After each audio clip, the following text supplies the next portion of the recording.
झूठ, फरेब, मक्कारी, पाखंड, धोखाधड़ी की राजनीति शुरू हो गई। अपनी भ्राता के मंगलसूत्र का मान नहीं रखा, आज देश की माँ बेटियों के मंगलसूत्र की दुहाई दे रहे हैं। कांग्रेस पार्टी ने ये वादा किया है कि हर गरीब महिला को सालाना 1 लाख रुपया दिया जाएगा। आने वाला चुनावी समय और भाजपा की तरफ से खराब ही होने वाला है। कमल का फूल सबसे बड़ी भूल। इस समय 2024 के लोकसभा चुनाव में जुड़ा हुआ है। पहले चरण का चुनाव हो चुका है, दूसरे चरण के चुनाव की मतगणना हो रही है। लेकिन उससे पहले ठीक अब तक चुनाव में महिलाएं एक मुद्दा होता था, लेकिन अब महिलाओं के साथ मंगलसूत्र भी जुड़ गया। जी हाँ, प्रधानमंत्री मोदी जी का जो बयान इस समय चुनाव के ठीक दूसरे चरण से पहले आया, उसको लेकर के अब राजनीति तेज हो गई है और आरोप प्रत्यारोप का सिलसिला भी शुरू है। उसमें ज्यादा बातचीत करने के लिए हमारे साथ रागिनी नायक जी है। रागिनी जी, क्या कुछ कहेंगी? महिलाओं से अब जो चुनावी जो चर्चा है वो मंगलसूत्र तक पहुंच चुकी है। देखिए, महिलाओं के सम्मान, सुरक्षा और सशक्तिकरण का वादा करके नरेंद्र मोदी जी सत्ता पर काबिज हुए थे। आपको भी नारे याद होंगे, बहुत हुआ नारी परवार, बेटी बचाओ बेटी पढ़ाओ और पता नहीं क्या क्या। और आज मुझे ये कहने के लिए मैं मजबूर हूँ कि जनता त्राहिमाम करते हुए कह रही है कि बचेंगी बेटियां तभी तो पढ़ेंगी बेटियां, भाजपा से बेटी बचाओ। तो मणिपुर से लेकर हाथरस तक महिलाओं की चित्कार नहीं सुनाई दी नरेंद्र मोदी जी को, पर जैसे ही चुनाव आया तो उनकी वही झूठ, फरेब, मक्कारी, पाखंड, धोखाधड़ी की राजनीति शुरू हो गई। तो अब कांग्रेस के लिए दुष्प्रचार करना पड़ेगा, क्योंकि क्रांतिकारी इतना है हमारा न्याय पत्र और जनता ऐसे बाहें फैलाकर उसे स्वीकार कर रही है कि मोदी जी बड़े विचलित हैं। तो उन्होंने कहा कि भाई ऐसा कांग्रेस करने वाली है कि सोना सारा ले लेगी, मंगलसूत्र। अरे मुझे बताइए, नोटबंदी के वक्त जो अपने घर के मुश्किल समय के लिए जो पैसा महिला बचा कर रखती थी, जो उसकी सेविंग होती थी, उसे निकालकर काला धन बोलने वाला व्यक्ति कौन था? नरेंद्र मोदी था। महिलाओं को भूलना नहीं चाहिए। और आज तो मैं ये कहूंगी कि प्रियंका गांधी जी ने जो मुंह तोड़ जवाब दिया है, उससे तो नरेंद्र मोदी जी माथा पकड़कर बैठ गए होंगे कि ये मंगलसूत्र में क्यों कर रहा था। बहुत से लोग तो कई तरीके की बात कर रहे हैं कि भाई अपनी भ्राता के मंगलसूत्र का मान नहीं रखा, आज देश की माँ बेटियों के मंगलसूत्र की दुहाई दे रहे हैं। और आरोप किस पर लगा रहे हैं?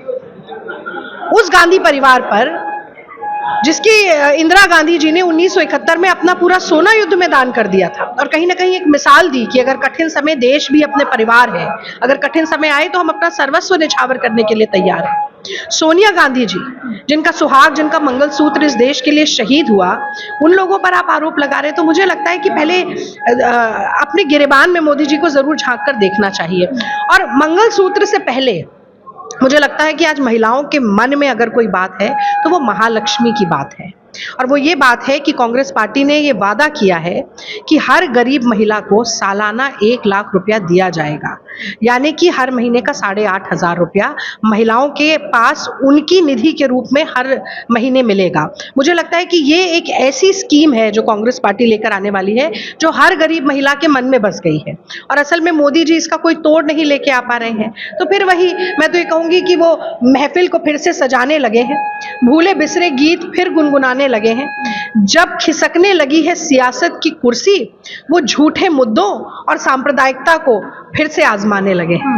तो क्या यही वजह है कि फर्स्ट चरण का जो रिजल्ट, जो शायद अंदर खाने पहुंचा है, उन तक खबर पहुंच गई कि फर्स्ट चरण में वो जा रहे हैं और इसी की बौखलाहट है? किस तरीके के बयान अब देखिए, ये 400 पार का नारा लगाने वाले पहले चंडीगढ़ में पकड़े गए 8 वोटों की धांधली करते हुए, और अब सूरत में पकड़े गए नामांकन रद्द कराते हुए। तो अगर ये जीत रहे होते, इतनी आसानी से इनकी 400 सीटें आ रही होती, तो क्या ये गठबंधन में तोड़फोड़ कर रहे होते? क्या ये खरीद फरोख्त में लगे होते? क्या ये वोटों की अदला बदली कर रहे होते? क्या ये नामांकन रद्द करा रहे होते? असलियत ये भी जानते हैं। वो है ना कि दिल के बहलाने को गालिब ये ख्याल अच्छा है। तो अपने दिल को बहला रहे थे, पर पहले चरण के चुनाव के रुझान जो आए हैं, उसके बाद अब इन्हें स्पष्ट हो गया है कि 400 छोड़िए, 150 की वैतरणी पार करना इनके लिए बड़ा मुश्किल हो जाएगा।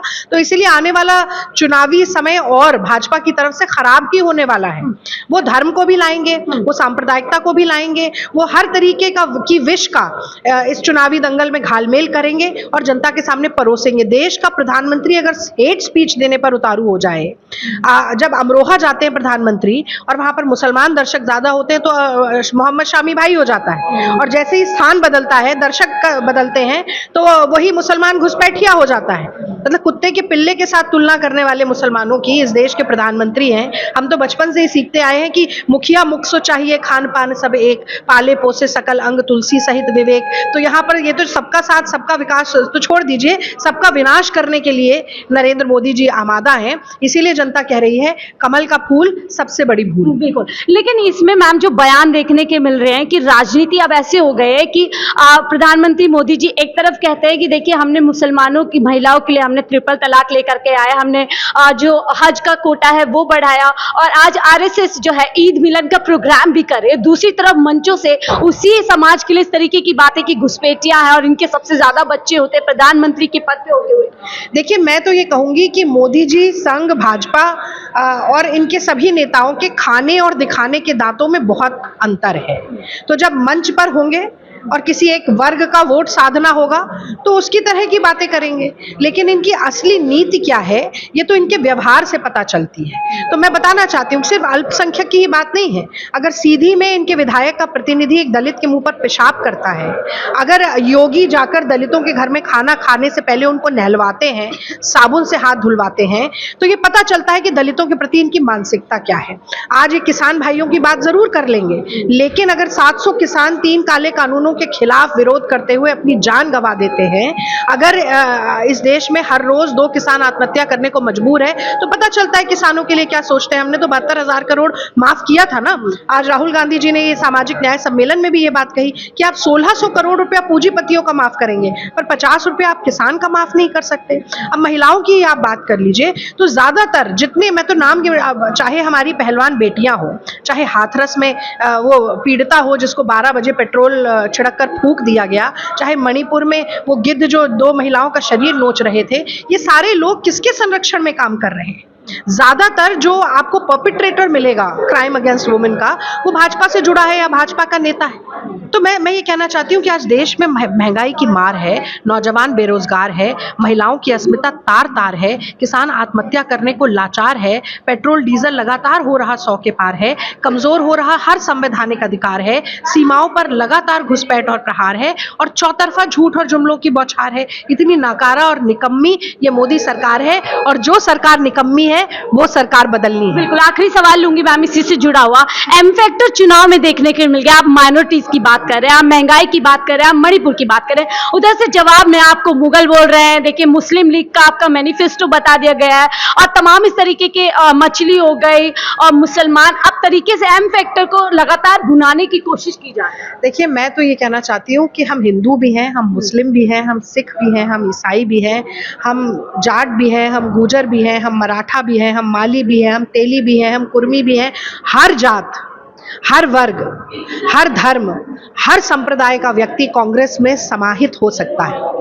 हम समावेशी हैं, और वो जो पितृभूमि और पुण्य भूमि के हिसाब से, यही कहा था ना सावरकर ने, पितृभूमि और पुण्य भूमि के हिसाब से भारत से लोगों को निकालने की बात कर रहे हैं, जो मॉब लिंचिंग की बात करते हैं, जो मुंह में राम बगल में छुरी की राजनीति लेकर आते हैं। वो तो रामचरितमानस में भी लिखा है, निर्मल मन जन सो मोहि पावा, मोहि कपट छल छिद्र न भावा। तो जो कपटी हैं, जो झूठ बोलते हैं, जो गारंटी की जगह नौटंकी देने परोसने का काम करते हैं, ना भगवान उनके साथ है, ना इस बार जनता जनार्दन उनके साथ है। सुनिए ना, अब वो मुसलमान करें, मछली करें, वो मुगल, कुछ भी कहते रहिए, कोई फर्क नहीं पड़ेगा। इस बार जनता उनके खिलाफ खड़ी। एक और जरूरी सवाल बनता है, क्योंकि जेपी जोशी जो नेता है भाजपा के, वो कह रहे हैं देखिए तीसरी बार मोदी जी आएंगे तो बच्चा बच्चा बाबर का जय श्री राम बोले।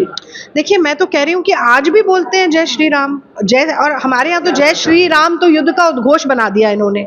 भाई हर रोज दुआ सलाम करने का माध्यम ही जय सिया राम था, राम राम। यानी कि ईद भी होती थी तो लोग कहते थे अरे भैया तुम्हें ईद की राम राम। तो ये गंगा जमनी तहजीब थी, ये हिंदू मुस्लिम एकता थी। आप 5 ट्रिलियन इकोनॉमी ऐसे बनाएंगे, भाई को भाई से लड़ा के, एक धर्म को दूसरे धर्म के खिलाफ खड़ा करके, नफरत का विष जहर भारत की संस्कृति में घोलकर। और मैं तो कहती हूँ कि भारत माँ का कोई भी बच्चा अगर जख्मी होता है, दुखी होता है, उसके ऊपर प्रताड़ना अत्याचार होता है तो रोता कौन है? भारत माँ रोती है ना। तो वो भारत माँ, नेहरू जी ने बहुत अच्छी बात कही थी, हम ये गांधी जी के पोस्टर के आगे खड़े हैं पर मैं पंडित नेहरू की बात करना चाहूंगी। उन्होंने कहा था कि ये भारत माँ कौन है? ये भारत की जमीन है, सड़क है, जंगल है, झरने हैं, मैदान है, और इसी के साथ साथ ये भारत के लोग हैं। जब सारे भारत के लोगों की जय नहीं होगी तब तक भारत माँ की जय नहीं हो सकती।